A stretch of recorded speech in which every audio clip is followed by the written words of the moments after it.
예, 오늘 우리 영유치부에서 이 찬양을 하셨는데 곧 좋은 소식이 있지 않을까 생각을 합니다. 우리 사역자, 영유치부 담당하는 사역자를 위해서 계속해서 기도해 주시고요. 오늘은 베드로후서 3장 말씀의 뒷부분인데 베드로후서를 마무리하는 부분입니다. 여러분, 이 베드로후서 그러면 어떤 생각이 듭니까? 이제 머릿속에 정립을 하시는 거예요. 베드로후서는 이거야라고 할 수 있는 게 있는데 첫 번째는 베드로후서는 베드로가 죽기 전에 마지막으로 쓴 서신이고요. 교회에 쓴 서신입니다. 그런데 여기에서 강조하는 것은 그렇게 많지 않아요. 첫 번째는 거룩하게 살기를 원해요, 우리가. 그래서 하나님의 성품을 본받아야 된다라고 하면서 8가지 신성한 성품을 말해주고 있습니다. 그런데 이 신성한 성품으로 살지 못하게 하는 이단들이 2장에 등장해요. 근데 그들은 경계해야 하는 것이죠. 그래서 그들의 기원과 그들이 어떻게 활동을 하는가에 대해서도 2장에서 설명해주고 3장에 가서는 이단은 아니지만 이단과 같이 하나님을 믿는 믿음을 가지지 않고 이 성경을 무시하고 하나님을 무시하며 또 자기 나름대로 옳은 대로 살아가는 불신자들과 또 이단과 같은 그런 형태를 가진 하나님을 부정하는 자들을 3장 앞부분에서 다루고 있습니다. 그러니까 베드로의 관점은 그거죠. 야, 우리가 거룩하게 살아야 된다. 거룩하게 살려고 하는데 이단들이 있어. 얘네들 따라가면 멸망해. 그리고 이 세상에 예수님을 믿지 않는 자들이 많이 있는데 그 사람들 따라가면 안 돼. 그럼 너희 어떡할래? 거룩하게 살아야 되고 말씀을 가까이 해야 된다. 이게 오늘 결론입니다. 어렵지 않아요. 베드로후서가 어렵지 않습니다. 근데 본문을 잘 보면 이러한 간단하지만 아주 베드로의 깊이 있는 설명들이 나타나고 있습니다. 11절에 한번 보시면요, 이렇게 돼 있어요. 이 모든 것이 이렇게 풀어지리니, 이렇게 되는데 이 풀어지다라는 단어가 3번 반복되는데 해체되다 이런 의미가 있고, 혹은 해체되어 정비되어지는 그런 것을 의미합니다. 이 모든 것, 이 앞에서 나온 내용인데 마지막 때에 대한 말이에요. 자, 그렇다면 지금 이단들이나 불신자들이 거부하고 있는 사상이 뭐냐 하면 마지막에 심판이 있다는 것, 그리고 마지막에 구원이 있다는 것, 그리고 마지막이 있다는 거예요. 근데 우리는 그걸 믿는데 불신자들은 그걸 안 믿어요. 그리고 이단들은 그걸 비틀어서 잘못 알고 있지요. 그래서 베드로가 정확하게 설명을 해줍니다. 예수님 다시 오신다. 그때는 모든 이단들과 예수님 믿지 않는 자들은 다 심판을 받게 된다. 그러나 예수님 믿는 사람은 새 하늘과 새 땅을 보게 될 것이다. 이것이 베드로 사도가 우리에게 가르쳐 주는 것이죠. 그래서 이 모든 것이 이렇게 해체되고 풀어진다는 것이죠. 그래서 여러분이 불신자들하고 이야기하면요, 불신자들은 예수님이 이 땅에 오신다는 것, 예수님 자체를 안 믿죠. 그리고 예수님이 다시 오신다는 것도 안 믿어요. 안 믿는다니까요. 그리고 이 지구의 역사가 이대로 쭉 될 거라고 생각합니다. 그리고 하여튼 다 그렇게 생각하죠. 근데 우리는 예수님 다시 오셔서 우리가 살아가는 이 세상이 끝나고 새로운 새 하늘과 새 땅이 열린다는 것을 우리는 믿고 있지요. 근데 우리는 그걸 믿고 살아가는 자들이고, 불신자들은 아예 하나님의 존재를 믿지 않으니까 그들은 믿을 수가 없죠. 인간은 스스로 하나님을 믿을 수 없죠. 감사하게도 우리는 하나님 우리를 선택하셔서 성령을 부어주셔서 이 성경 말씀을 믿어지도록 은혜를 베풀어 주신 것입니다. 자, 그래서 종말도 이렇게 풀어진다. 다 해체되어진다. 심판받고 구원받는다 라는 것을 말해주고, 너희가 어떠한 사람이 되어야 마땅하냐라는 것이죠. 그러니까 1장에 이야기했던 것을 이제 3장 끝부분에서 정리를 하면서 1장에서 강조한 것, 신성한 성품 8가지를 이야기를 했어요. 그러면 지금, 자, 그러면 너희가 이제 주님이 오셔서 새하늘과 새 땅이 열릴 건데, 그러면 지금 이제 주님 오실 때까지 어떻게 살아갈 것이냐, 교회는 어떠한 삶을 살아가야 되느냐라는 말을 하고 있는 것이죠. 바로 어떤 게 마땅하냐 하면 거룩한 행실과 경건함으로 살아가야 된다라는 것입니다. 거룩한 행실, 거룩한 행동은 무엇이겠습니까? 하나님이 기뻐하시는 행동이지요. 여기 나오는 경건함은 무엇이겠습니까? 경건함 역시 하나님을 향한 경배의 특별한 삶의 방식을 의미합니다. 그러면 우리가 불신자들과 믿는 우리와의 공통된 삶의 행태라는 것은 있어요. 이제 직장생활 한다든지 아이들 양육하고 결혼하고 또 학생들 학교 다니고 이 사람들 만나고 이런 게 일반적으로 이제 공통적인 삶을 살죠. 그러면 그런 삶이 아닌 경건한 행실과 여기 나오는 거룩한 행실과 경건함이라는 것은 그러한 불신자들과 다른 삶을 의미해요. 일단 뭐 지금 여러분 여기 나와 있잖아요. 여기 지금 오늘 고속도로가 그렇게 차들이 많다는데, 그래서 누가 뭐 명절인 줄 알았다고 막 그렇게 이제 기사가 나고 막 그래요. 명절 때도 이렇게 막히지 않았는데, 왜냐하면 이제 연휴잖아요. 월요일까지. 그러니까 막 차가 터져 나가요. 여러분들 지금 여기 와 계시잖아요. 이것도 일종의 거룩한 행실과 경건함의 한 부분이죠. 왜요? 말씀을 들으러 오셨고 찬양하러 기도하러 오셨기 때문에. 그렇죠. 그래서 말세를 준비하는, 주님의 다시 오심을 준비하는 자들은 이 세상 사람들이 살아가는 그런 삶의 흐름과는 다른 형태의 삶을 살아가는데, 그것이 하나님이 기뻐하시는 그런 삶의 형태죠. 예배드리고 또 기도하고 찬양하고 또 성경 읽고 복음 전하고 전도하고 봉사하고 뭐 이런 것들이 있죠. 그래서 여러분, 우리는 책을 읽어도 성경책 많이 읽으셔야 돼요. 경건서적 많이 읽고, 그리고 기도를 하나님께 하는 것이죠. 그리고 기도하는 목적은 하나님 나라를 위하여, 먼저 그의 나라와 의를 위하여 강구하지요. 그리고 우리는 뭐 다른 뭐 유명한 뭐 그런 것들 전달하는 자들이 아니라 복음 전하는 자들이죠. 뭐 그래서 이렇게 좀 구별된 삶, 이것이 바로 주님 오시는 날, 이 세상이 심판받아 불로 말미암아 온 세상이 사라지고 새 하늘과 새 땅이 임하게 될 그 나라를 준비하는 자의 삶의 모습임을 나타내게 됩니다. 그래서 12절에 보시면 하나님의 날이 임하기를 바라보고, 여기 하나님의 날, 구약의 요 단어가 많이 나와요. 여호와의 날, 그날, 심판의 날, 뭐 이런 표현들 많이 쓰는데, 여호와의 날이 임하기를 바라보고, 이 표현은 이제 주님이 오셔서 이제 심판하시고 구원하시는 날이에요. 구약 성경에서 선지서에 여호와의 날 이 개념이 등장하면 두 가지 메시지입니다. 심판하신다, 구원하신다. 그래서 여기 또 하나님이 모든 죄인들은 심판하시고, 그러나 하나님의 백성들은 구원하시는 그 날이 임하기를 바라보고 간절히 사모하라라고 되어 있습니다. 여러분, 간절히 사모하셔야 됩니다. 간절히. 그래서 이걸 어떻게 생각해 볼까? 파수꾼이 동이 틀 때를 간절히 사모하는, 여러분 새벽 3시부터 6시까지 밤 사경에 파수를 쓰는 사람들이 뭘 간절히 바랄까요? 6시 동트기만을 간절히 사모하겠죠. 그리고 직장생활 하시는 분들은 언제를 가장 사모합니까? 쉬는 날, 연휴, 월급날, 뭐 이런 거 간절히 사모하잖아요. 그죠?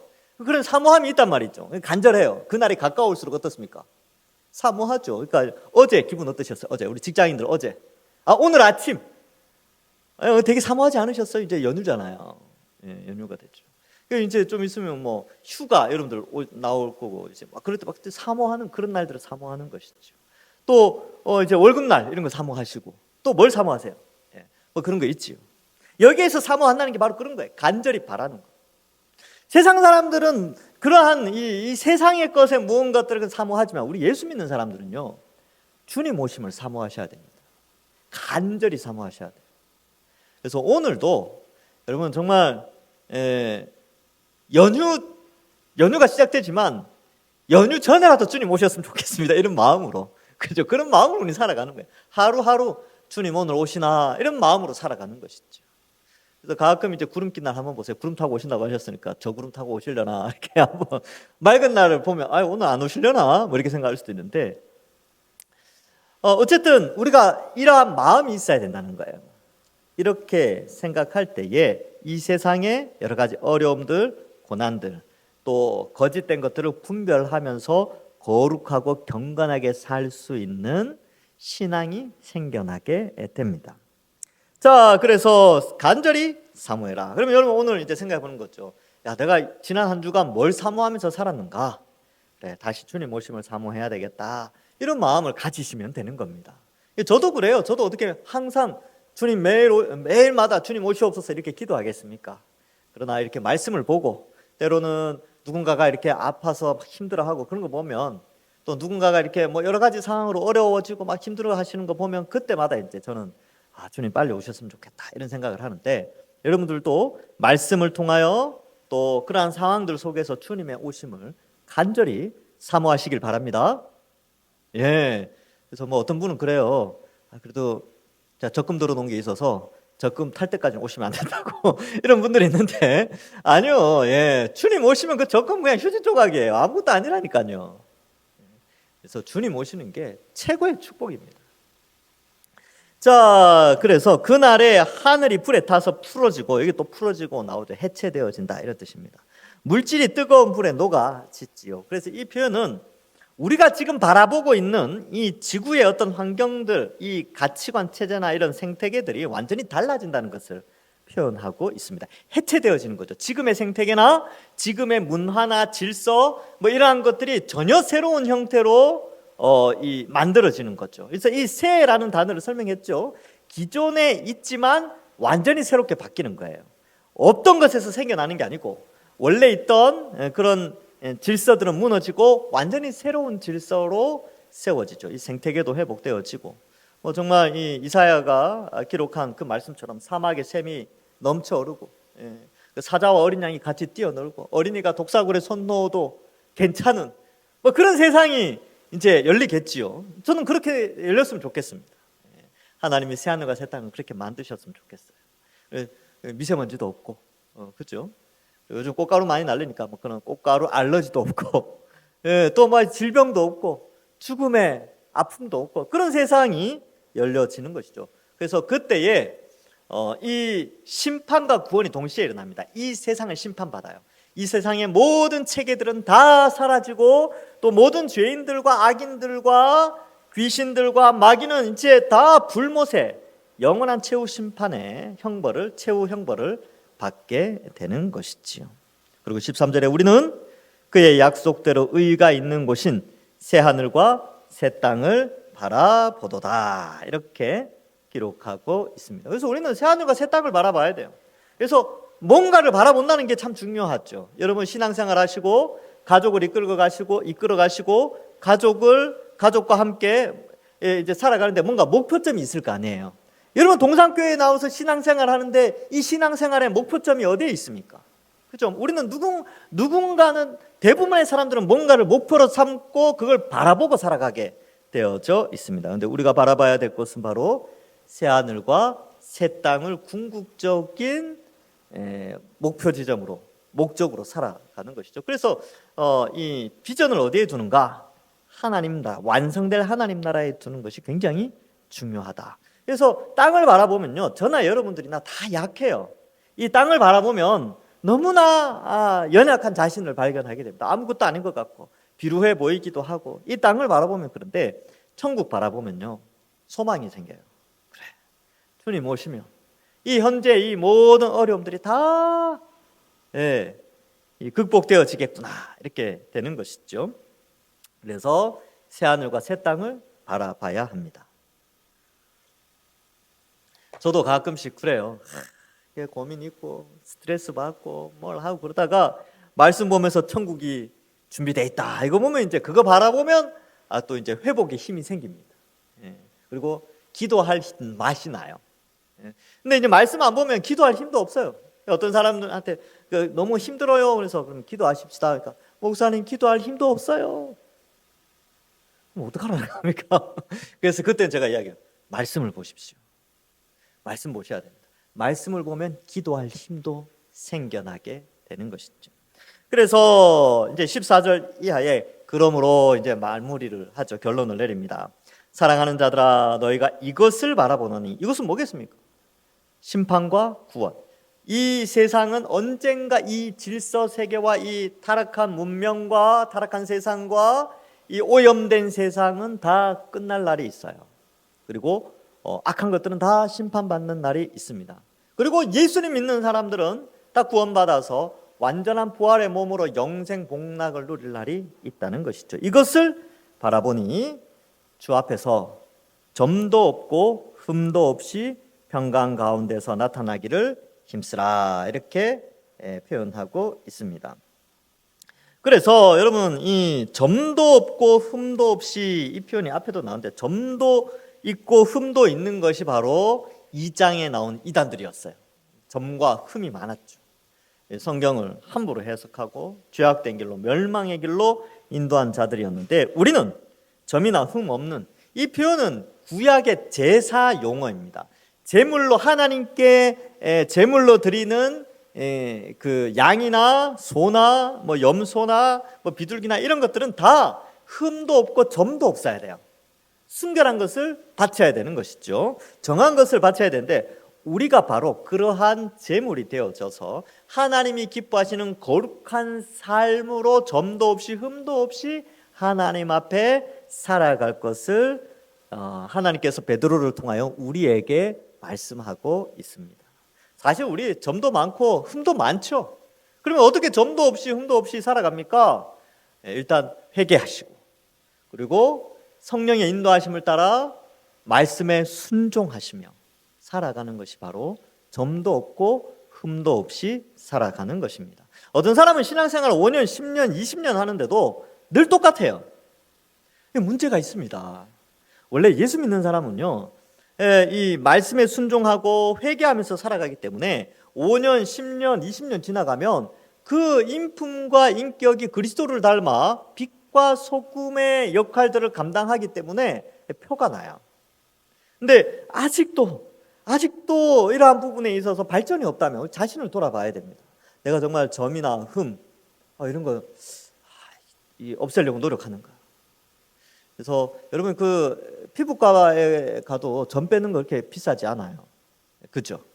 이렇게 점도 많이 빼죠. 우리가 몸에 점도 그렇게 빼려고 피부과도 가고 애를 쓰시듯이 영혼의 점도 빼셔야 됩니다. 영혼의 점을 빼는 거는 돈이 안 들어요.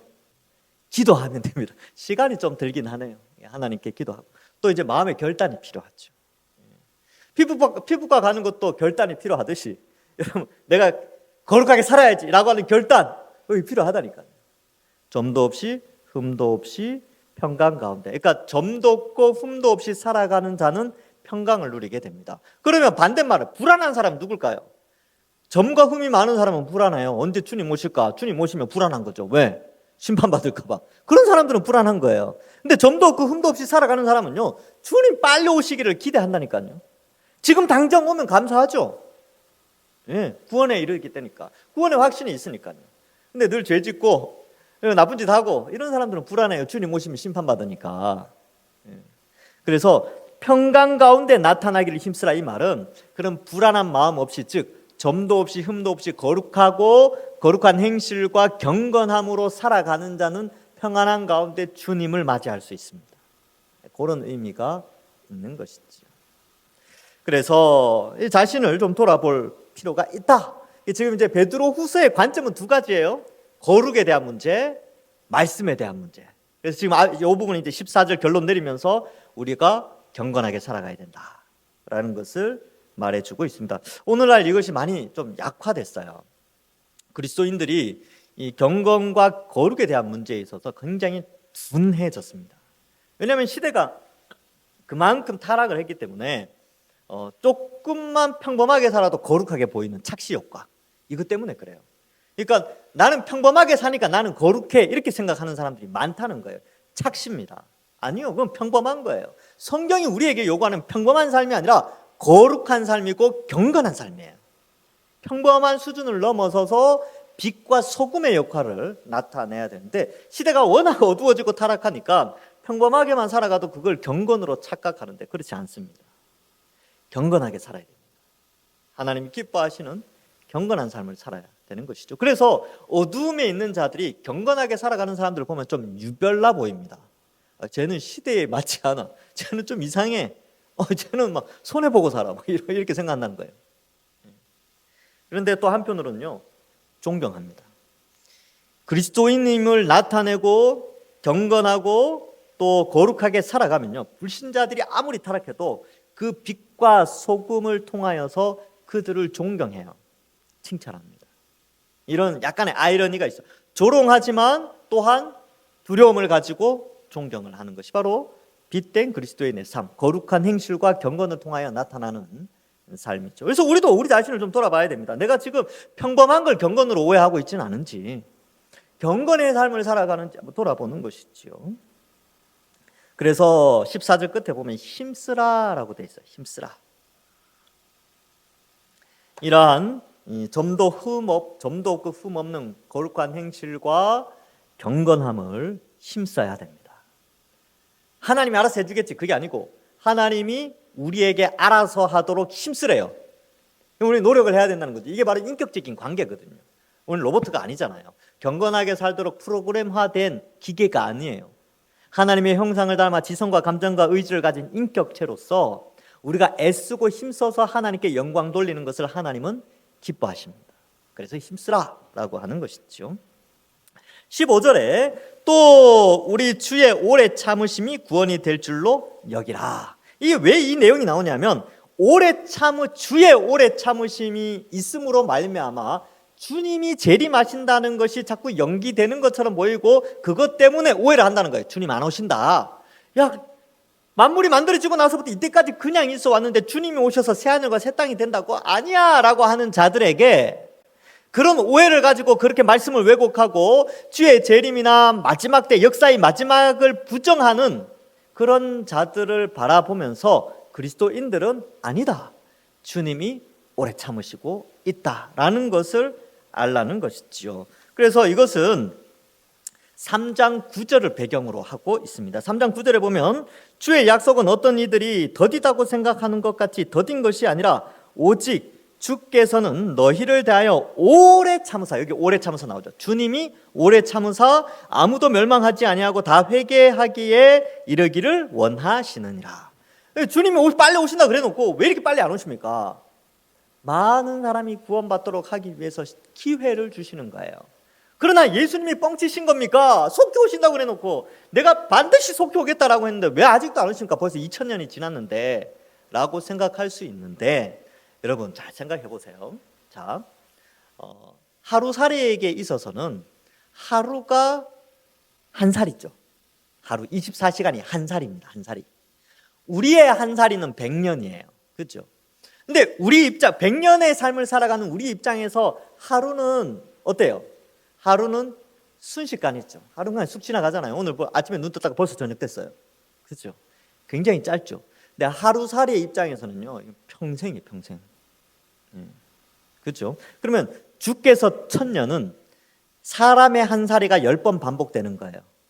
그러니까 인간의 입장에서 하루살이에게 1000년은요 10일이에요. 10일. 10일이 짧습니까? 깁니까? 우리 입장에서는 짧죠? 짧잖아요. 금방이잖아요.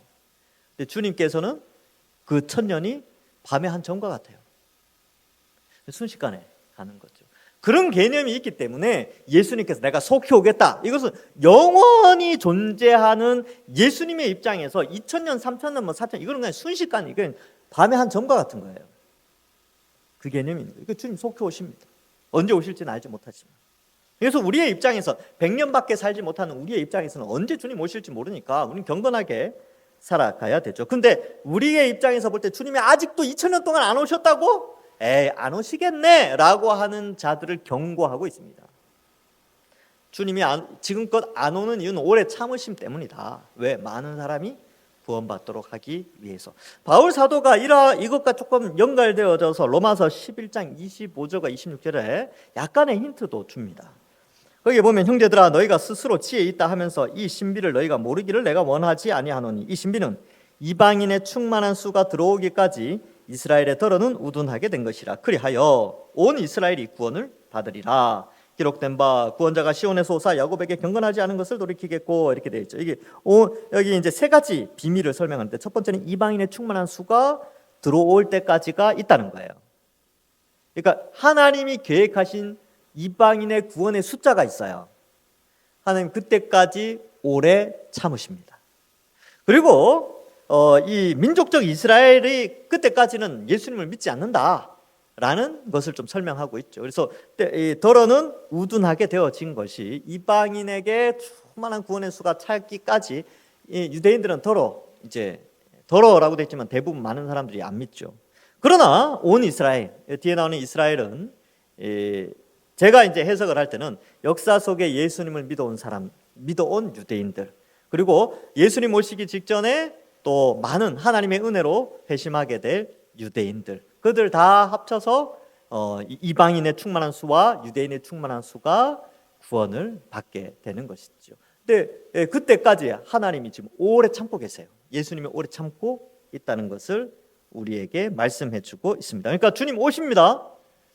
이때까지 안 왔으니까 앞으로도 안 올 거다가 아니라 많은 사람 영혼 구원하기 위해서 아직까지 기다리시는 거예요. 그래서 이러한 것들, 이 세상에 흔들리지 않아야 하는 것입니다.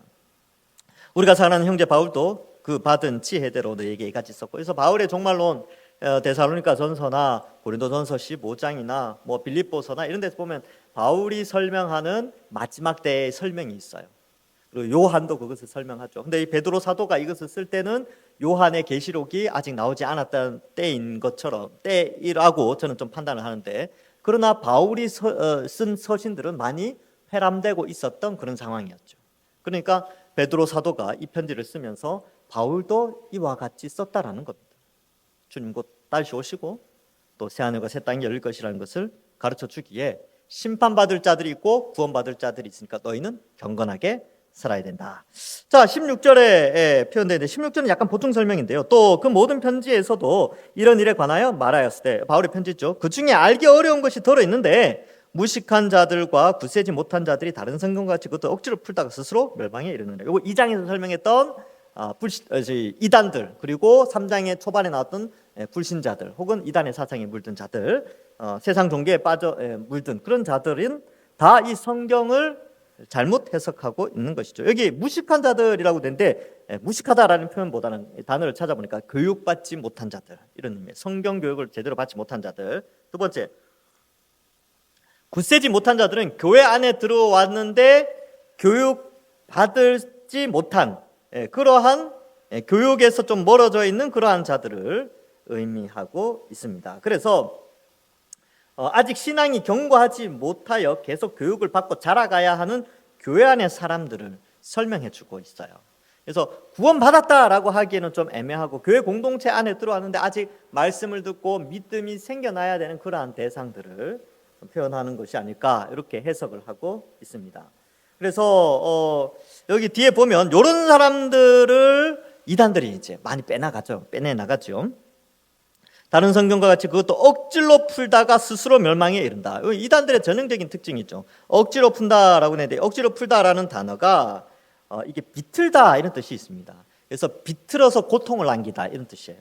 이 헬라어 단어는 단순히 그냥 비틀어지다 이런 개념이 아니고 고문하다 이런 뜻이 있습니다. 그러니까 성경을 비틀어 해석해서 사람들을 괴롭히는 그러한 것을 의미하는 거죠. 그래서 같이 멸망에 이르게 된다. 이단들이 그렇게 하는 거죠. 그러니까 성경을 비틀어서 해석을 하는 거죠. 그러면 우리는 어떻게 성경을 해석해야 합니까? 우리는 제대로 해석을 해야 되지요.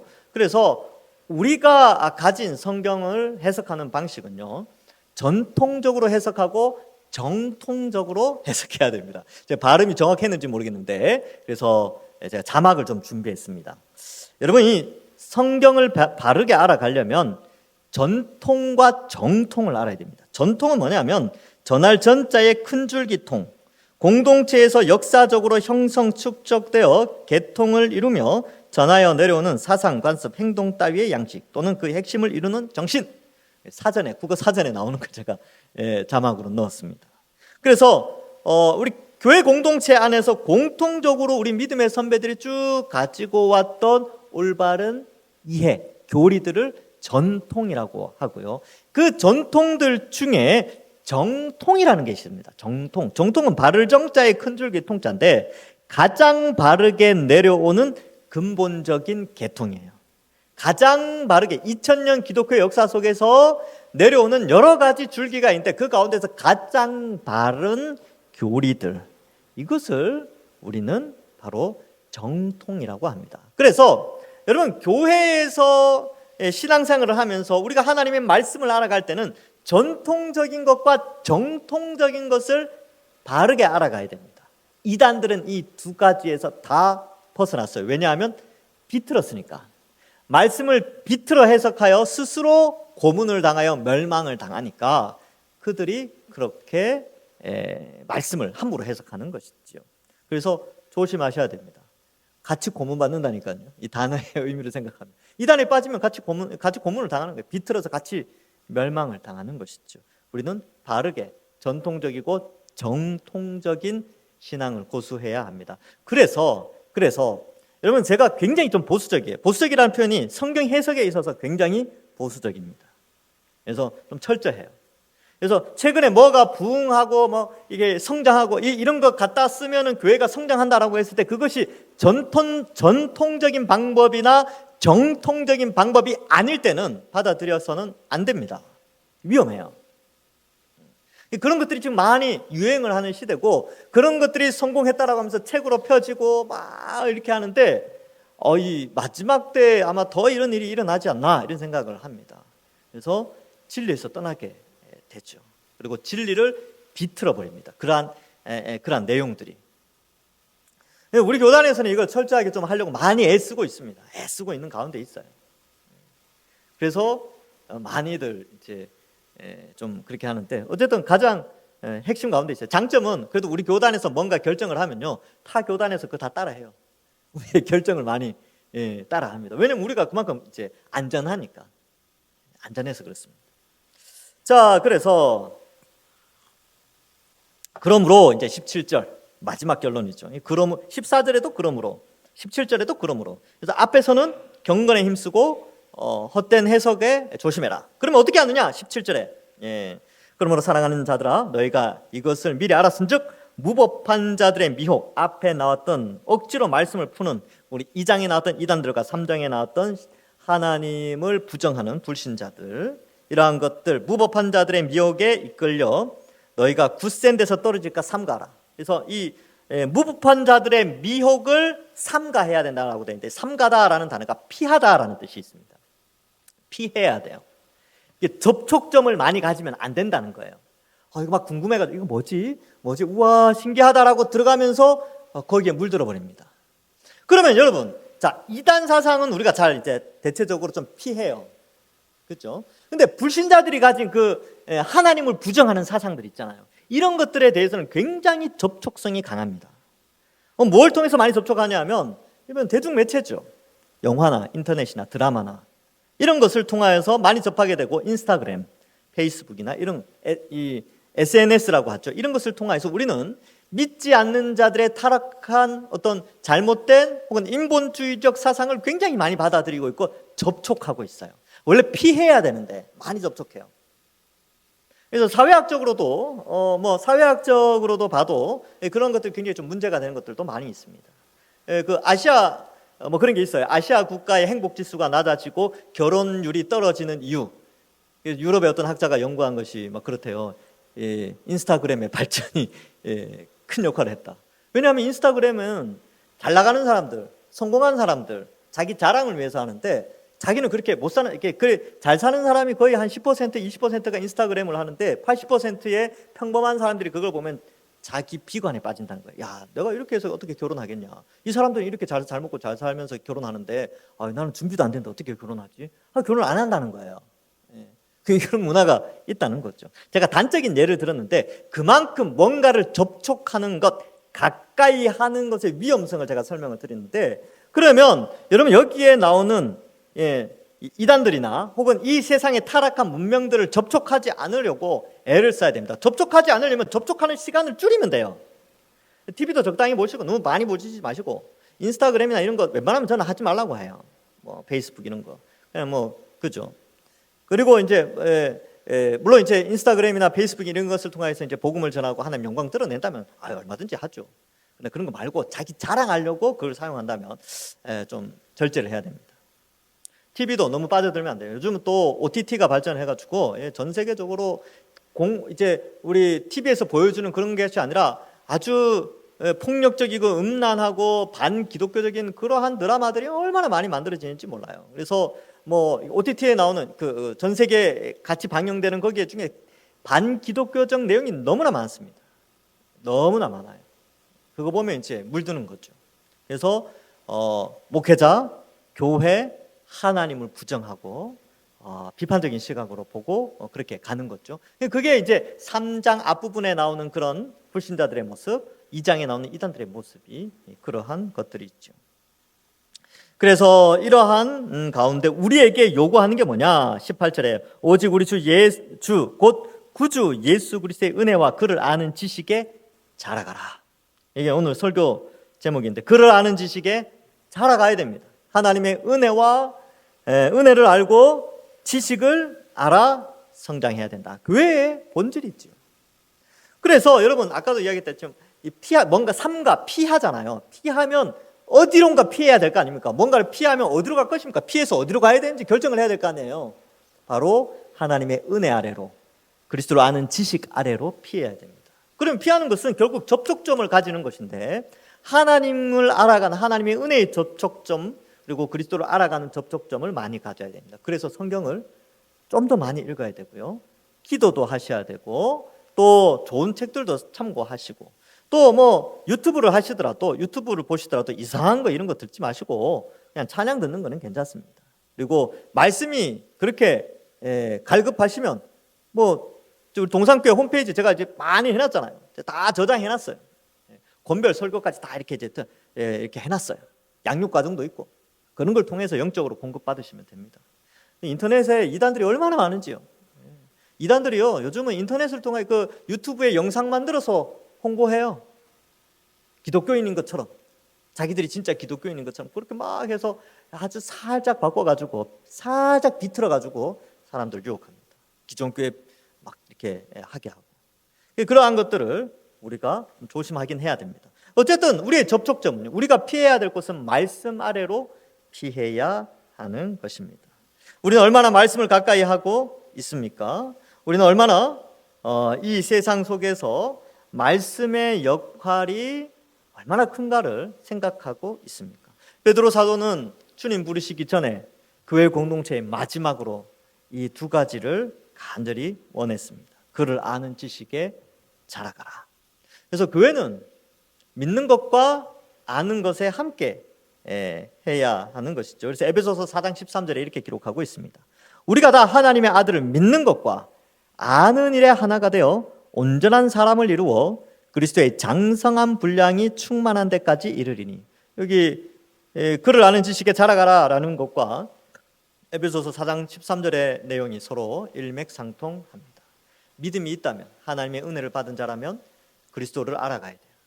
믿는 것과 아는 것을 하나로 여기고 믿음 생활해야 됩니다. 나는 믿음이 아주 대단한 사람이야 라고 하는데 성경은 안 읽어. 그 사람 믿음 없는 사람입니다. 헛된 믿음을 추구하고, 어쩌면 잘못된 신비주의나 아니면 뭐 타종교 사상과 기독교를 연합한 이상한 사상이 그에게 있을 수 있어요. 그래서 성도는 하나님을 바르게 알아가야 됩니다. 그래야 바른 신앙을 가지게 되고, 마지막 때에 수많은 이단들과 이 세상의 타락한 문명 가운데 그것을 피할 수 있는 지혜와 분별할 수 있는 능력도 가지게 됩니다. 우리 동산교회가 아무쪼록 오늘 이 베드로 사도의 마지막 이 소원처럼 경건하게, 평범하게가 아니라 경건하게 거룩한 행실을 살아가면서, 또한 그리스도를 아는 지식에 풍성하여 그리스도의 몸으로서의 정체성, 몸이라는 사실을 알고 그리스도만큼, 그리스도의 장성한 분량으로 자라가기 위해서 성경을 부지런히 읽으시고 배우시고 또 연구하시고 설교도 잘 들으셔서 믿음이 자라가시는 우리 모든 주의 백성들 되기를, 또한 우리 동산교회가 되기를 주님의 이름으로 간절히 축원합니다. 기도하겠습니다. 하나님 아버지, 은혜를 감사합니다. 주님 언제 오실지 알지 못하지만 주님 반드시 오신다는 사실을 우리가 믿고, 그때까지 수많은 영혼들 구원하시기 위하여 오래 참으시는 하나님의 은혜를 생각하면서 우리는 더욱더 경건하게 살아가고 거룩한 삶을 살아가는 저희들 되게 하여 주옵소서. 또한 이 세상의 타락한 문명 가운데 수많은 죄의 유혹들, 이 세상의 악한 문화들 속에서 우리 그리스도인들을 지켜주시고 보호하시며, 또한 아버지 하나님, 이 세상 가운데에서 우리가 그리스도를 부지런히 알아감으로 말미암아 우리의 믿음이 자라고, 또 주님 다시 오셨을 때 구원의 복을 누리는 저희들 다 될 수 있도록 은혜 내려 주옵소서. 하나님, 믿음 생활, 신앙 생활 그저 평범하게 하는 것이 아니라 하나님이 보시기에 기뻐하시는 경건하고 또 힘쓰는, 말씀을 알아가는데 힘을 쓰는, 그리하여 무럭무럭 자라가는 저희들 다 될 수 있도록 우리 동산교회를 축복하여 주옵소서. 감사드리오며 예수님의 이름으로 기도하옵나이다. 아멘.